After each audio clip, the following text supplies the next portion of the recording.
Monsieur le Président, Monsieur le Ministre, Monsieur le Président de la Commission de la Défense, Messieurs les rapporteurs au fond et pour avis, mes chers collègues. À quelques jours d'un scrutin européen que je crois décisif pour l'avenir de l'Europe, nous sommes amenés à nous prononcer sur un accord de coopération en matière de défense qui fera date. Comme l'a excellemment dit notre rapporteur, ce projet de coopération dans le domaine de la mobilité terrestre entre la France et la Belgique est porteur d'une vraie ambition européenne en matière de défense. Et ce signal est donné au bon moment, à un moment où les situations de risque terroriste, de crise, de conflit se multiplient aux portes de l'Europe, menaçant potentiellement la sécurité des Européens, et alors même que les grandes puissances du monde aspirent à une Europe sous dépendance ou sous influence. L'affirmation politique d'une Europe enfin décidée à prendre en main son destin et à assurer la sécurité de ses citoyens est donc plus que jamais nécessaire.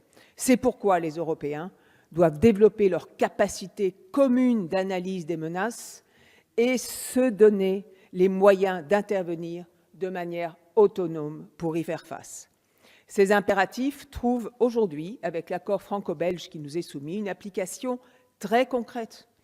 Grâce à cet accord, cela a été dit, nous allons tisser entre les armées de terre de nos deux pays une intégration approfondie qui nous permettra de mener des opérations en commun à l'extérieur, par exemple au Sahel. L'Europe de la défense, c'est bien cette capacité de coopération et d'intégration entre États. Bien entendu, cette démarche doit encore être élargie à d'autres partenaires en Europe. Mais nous avons eu ces derniers temps des signaux très encourageants. Pour construire une capacité d'intervention commune, il nous faut une industrie de défense européenne forte et intégrée. Et c'est pourquoi nous avons créé un Fonds européen de défense qui doit nous permettre de financer en commun les équipements qui manquent à l'Europe. L'Europe de la défense commence donc à prendre forme. Cet accord en est une manifestation et c'est pourquoi il est tout à fait positif. Ce texte nous permet aussi, pour la première fois, il permet à ce Parlement de se prononcer en toute transparence sur un projet d'exportation d'armes de la France. Notre commission des Affaires étrangères est très attachée à la question du contrôle des exportations d'armes par notre Parlement.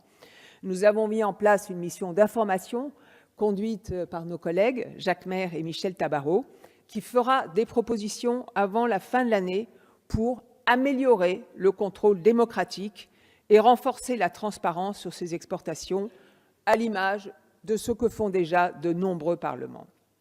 L'accord qui nous est soumis pour approbation est un bon exemple de transparence. Il respecte en même temps l'exigence de confidentialité, puisque le protocole de fourniture qui prévoit les modalités précises du contrat est classifié. Pour l'ensemble de ces raisons, qui sont chacune d'entre elles des raisons de fond, je forme le vœu que notre Assemblée puisse valider ce matin largement ce projet de coopération inédit et je vous remercie. Merci Madame la Présidente.